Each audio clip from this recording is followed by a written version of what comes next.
Selamat datang di channel Pacemaker Indonesia, channel tempat kalian belajar kedokteran dengan fun dan kekinian. Ayo dukung channel kami dengan subscribe dan klik lonceng di sampingnya. Tonton sampai habis. Jangan sampai ketinggalan. Selanjutnya untuk right versus left heart failure. Jadi pada left side heart failure bisa saja berupa tipe sistolik atau kegagalan fungsi memompa, atau bisa juga berupa tipe diastolic heart failure, yaitu kegagalan pengisian ventrikel. Namun umumnya kasus-kasus left side heart failure ini itu berupa tipe sistolik atau kegagalan fungsi memompa. Nah, pada tipe sistolik, yaitu kegagalan fungsi memompa, dapat disebabkan oleh kondisi ischemic heart disease ataupun hipertensi ataupun kardiomiopati dilatasi yang mengakibatkan terjadinya kerusakan sel otot maupun perubahan struktur sel otot yang mempengaruhi kontraktilitas dari miokard sehingga terjadilah kegagalan fungsi memompa, atau juga pada beberapa kasus kelainan katup. Kemudian pada tipe diastolik atau kegagalan pengisian ventrikel dapat disebabkan oleh kondisi hipertensi yang mengakibatkan terjadinya hipertrofi yang berujung pada mengecilnya ruang dari ventrikel sehingga volume darah yang diterima pun juga berkurang, ataupun kondisi kardiomiopati restriktif di mana terjadi kekakuan pada miokard sehingga kemampuan meregang dari ventrikel ini berkurang sehingga volume darah yang diterima pun juga berkurang, ataupun kerusakan katup tertentu yang berpengaruh pada kegagalan pengisian ventrikel. Nah, apa yang terjadi pada left side heart failure?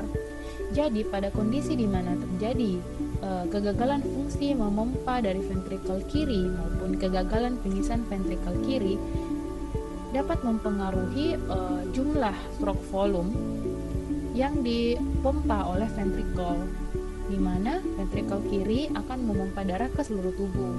Ketika stroke volume berkurang, tentu suplai darah ke seluruh tubuh juga akan berkurang. Maka tubuh tentunya akan merespon akibat berkurangnya suplai darah tersebut. Terjadilah aktivasi sistem renin-angiotensin-aldosteron. Nah, ketika suplai darah ke tubuh berkurang, termasuk suplai darah ke ginjal itu berkurang, maka ginjal berespon dengan mengeluarkan renin. Renin ini akan mengubah angiotensinogen yang dihasilkan oleh hati menjadi angiotensin 1. Angiotensin 1 kemudian diubah oleh enzim ACE atau enzim angiotensin converting enzyme yang dihasilkan oleh paru-paru menjadi angiotensin 2. Nah, angiotensin 2 inilah yang memiliki peran dalam merespon perubahan atau berkurangnya suplai darah ke tubuh tersebut, di mana ia akan mengaktifkan simpatik sehingga terjadi peningkatan detak jantung atau heartbeat, kemudian ia merangsang reabsorpsi natrium, kemudian juga reabsorpsi air akan mengikut, kemudian ia merangsang kelenjar korteks adrenal untuk mensekresikan aldosteron yang berperan dalam sekresi natrium. Kemudian pada vaskular ia merangsang vasokonstriksi dari arteri. Kemudian pada kelenjar pituitari posterior ia merangsang untuk sekresi dari antidiuretik hormon yang berfungsi meningkatkan reabsorpsi air. Nah, efek akhir dari angiotensin 2 ini yaitu terjadilah retensi cairan dengan tujuan untuk mengembalikan sirkulasi, mengembalikan volume sirkulasi darah sehingga suplai darah diharapkan dapat kembali. Nah, ketika volume darah kembali normal, termasuk suplai darah ke ginjal kembali normal, maka otomatis akan terjadi feedback negatif yang akan membuat ginjal berhenti menghasilkan renin. Nah, namun pada kondisi di mana kegagalan fungsi memompa ataupun kegagalan pengisian ventrikel tersebut terus berlanjut, maka respon dari renin-angiotensin-aldosteron ini juga akan terus berlanjut, di mana ia akan berefek pada terjadinya retensi cairan. Nah, berdasarkan Frank Starling mechanism mengatakan bahwa meskipun preload ditingkatkan, namun pada kasus heart failure di mana telah terjadi kegagalan fungsi memompa maupun telah terjadi kegagalan pengisian ventrikel, maka stroke volume tersebut itu tidak akan kembali pada kondisi normal atau tidak akan kembali meningkat saat belum terjadi heart failure. Nah, sehingga aktivasi dari sistem renin-angiotensin-aldosteron tersebut yang terus berlanjut mengakibatkan retensi cairan, namun heart failure-nya ini masih terjadi, maka cairan tersebut hanya akan terakumulasi pada atrium kiri saja. Nah, ketika atrium kiri ini terakumulasi oleh banyak volume darah, maka ia akan terjadi peningkatan tekanan atrium, sehingga beresiko terjadilah aliran backwards dari atrium kiri, maka ia akan backwards melalui vena pulmonal menuju ke paru-paru. Akibatnya, sebagai respon dari peningkatan tekanan atrium kiri, tentunya juga akan terjadi peningkatan tekanan dari vena pulmonal. Nah, ketika telah terjadi aliran backwards, maka terjadilah edema paru. Nah, edema paru ini perlu kita bedakan dengan edema paru yang non-kardiogenik atau edema paru yang bukan disebabkan oleh heart failure, yaitu edema paru yang etiologi primernya itu dari paru, misalnya infeksi paru atau pada kasus karsinoma paru. Nah, sedangkan pada kasus edema paru yang kardiogenik yang disebabkan oleh heart failure, di sini bisa didapatkan gejala berupa paroxysmal nocturnal dyspnea maupun orthopnea, dan pada auskultasi toraks bisa kita dapatkan ronki. Umumnya itu ronki basah. Nah, stage dari edema paru kardiogenik ini ada 3. Stage pertama itu dapatkan gambaran redistribusi dari pulmonary vessel.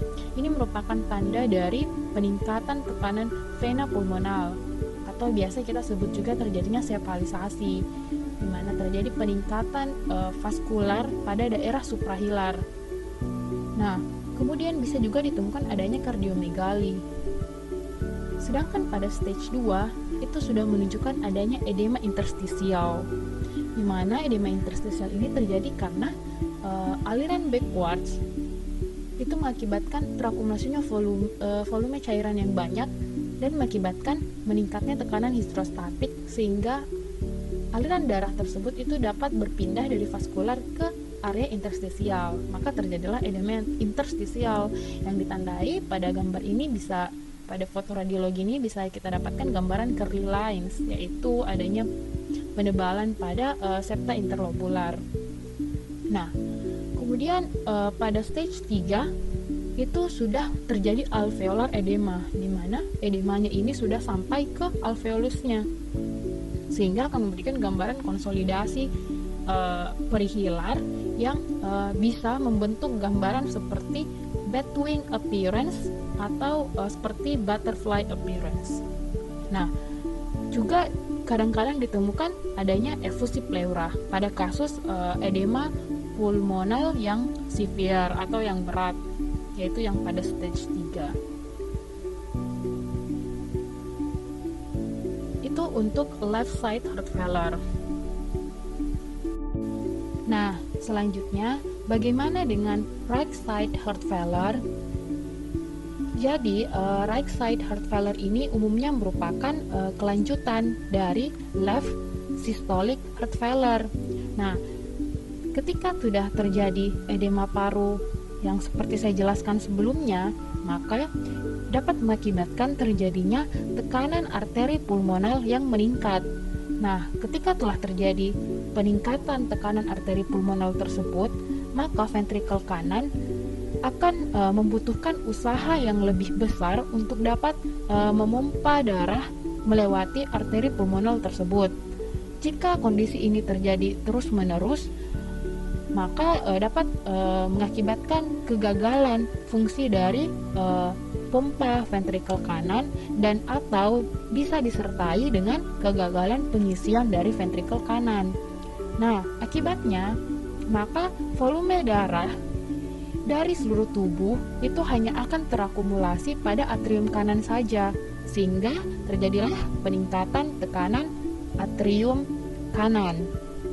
Peningkatan tekanan atrium kanan ini kemudian mengakibatkan terjadinya aliran backwards menuju ke vena cava hingga tersebar ke perifer. Nah, meskipun right side heart failure ini umumnya merupakan kelanjutan dari left systolic heart failure atau bisa juga pada kasus-kasus left heart failure secara umum, namun right side heart failure ini dapat terjadi secara sendiri tanpa adanya left heart failure. Umumnya hal itu disebabkan oleh penyakit paru, di mana etiologi primernya itu penyakit paru seperti infeksi paru ataupun karsinoma paru yang juga dapat mengakibatkan terjadinya tekanan arteri pulmonal yang meningkat. Nah, heart failure yang disebabkan oleh etiologi primernya berasal dari penyakit paru disebut sebagai cor pulmonal. Nah, ketika terjadi aliran backward ke perifer, maka akan memberikan manifestasi yang cukup banyak. Yang pertama itu bisa terjadi edema pada bagian kaki, termasuk pergelangan kaki dan pretibial.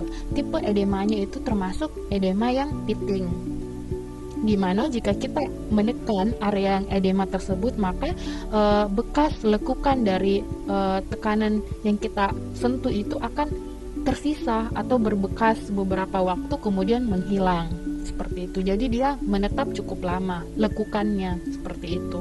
Nah, kemudian bisa juga terjadi peningkatan tekanan vena jugular.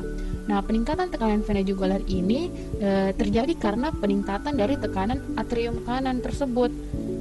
Nah, untuk mengukurnya kita bisa lakukan pemeriksaan dengan memposisikan pasien pada posisi dengan sudut 45 derajat, kemudian menggunakan 2 mistar. Satu mistar diposisikan secara vertikal pada angulus Ludovici.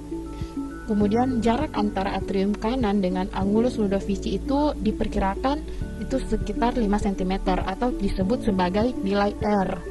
Nah, kemudian kita menentukan batas dari distensi vena jugular dan kita tandai, kemudian kita ukur dengan memasang mistar horizontal pada daerah tersebut dan kemudian kita pertemukan dengan daerah pada mistar vertikal.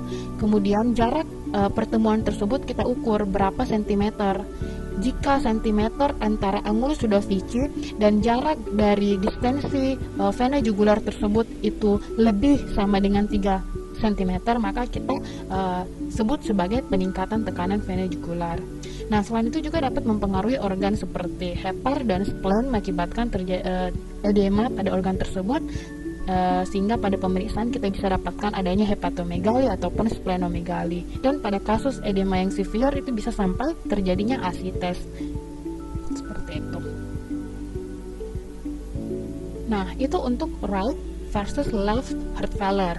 Nah, berdasarkan onsetnya, heart failure juga terbagi menjadi akut dan kronik. Jadi, akut itu merupakan kegawat daruratan sindrom klinis disfungsi jantung yang berlangsung cepat dan singkat, umumnya dalam beberapa jam dan atau hari. Manifestasi klinisnya itu bisa gagal jantung akut yang baru pertama kali terjadi, atau bisa juga berupa gagal jantung dekompensasi akut pada gagal jantung kronis yang sebelumnya itu stabil. Nah, berikut pada tabel ini teman-teman perhatikan apa saja sih keadaan yang menyebabkan gagal jantung itu secara cepat dan apa-apa saja keadaan yang menyebabkan gagal jantung itu tidak terlalu cepat.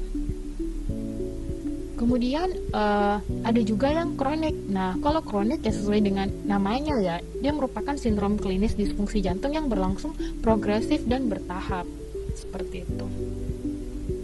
Nah, ini untuk klasifikasi dan patofisiologi.